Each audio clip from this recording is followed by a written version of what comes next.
Louise et Jamin se sont rencontrés pour la première fois en bas de l'immeuble de la jeune fille.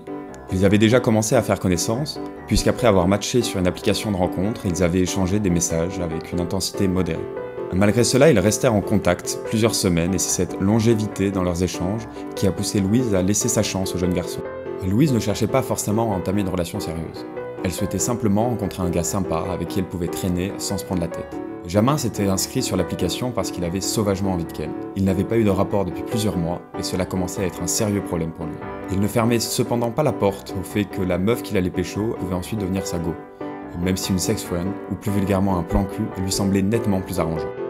Lors de leur première rencontre, ils discutèrent de choses quelconques telles que leurs études, leurs passions ou encore leur vie familiale. Le manque d'éclat de leur sujet n'était pas un frein au fait que la conversation s'avérait assez agréable. Ils se dirent au revoir en se faisant la bise. Jamin avait pensé à embrasser Louise, mais afin d'éviter un malaise, cette dernière lui tendit rapidement sa joue avant de lui souhaiter une bonne soirée. Leur deuxième rendez-vous se déroula dans un contexte plus décontracté, étant donné qu'ils avaient déjà partagé un moment ensemble. Par manque d'imagination, Jamin lui proposa de se rejoindre pour aller mater un film au ciné. Le film en question était très mauvais, mais cela les rapprocha encore plus du fait qu'ils se tapèrent de nombreuses barres à propos du film qui était une grosse daube. Le garçon raccompagna la jeune fille devant chez elle, et comme pour le récompenser de s'être bien comporté jusqu'ici, Louise lui proposa de monter. À la suite de cette nuit passée ensemble, Jamin considéra rapidement Louise comme sa copine. Il raconta à ses potes qu'il l'avait ken, en se gardant bien d'évoquer la réelle affection qu'il développait en parallèle. Elle, de son côté, était agréablement surprise de constater que Jamin n'était pas autant un bolos que ce qu'elle avait imaginé lors de leurs premiers échanges. Ainsi commença donc leur relation.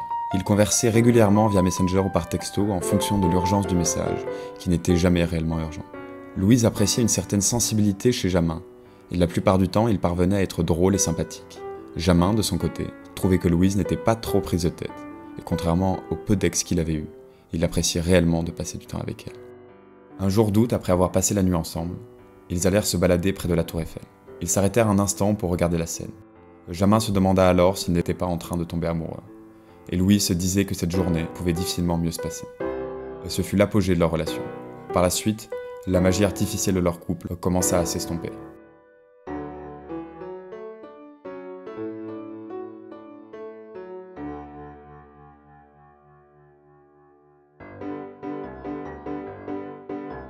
Un peu moins de 7 semaines après le début de leur relation, Louise ressentit une profonde lassitude due à la monotonie qui s'était installée entre eux. Jamin avait commencé un job d'été et se révélait moins disponible qu'auparavant.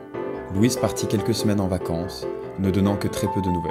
Cela avait foutu un lourd somme à Jamin, qui n'aimait pas se voir tourner en rond pour une meuf. À son retour de vacances, lorsqu'il parvint enfin à se capter, quelque chose s'était rompu. Par la suite, Louise répondait de moins en moins aux messages de Jamin, ce qui le rendait complètement ouf, avant de le rendre complètement blasé. Jamin refusait de continuer à se prendre la tête, et Louise n'avait plus la motivation suffisante pour faire semblant. Après environ 13 semaines de relation, ils se séparèrent en bas de l'appartement de la jeune fille, d'une sorte de commun accord. Jamin ne savait pas s'il devait se faire la bise ou bien se prendre dans les bras. Aucune de ces options n'avait été envisagée par Louise, qui remonta chez elle après un salut fébrile.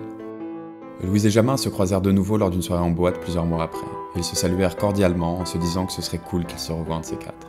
Ce fut la dernière fois qu'ils s'adressèrent la parole.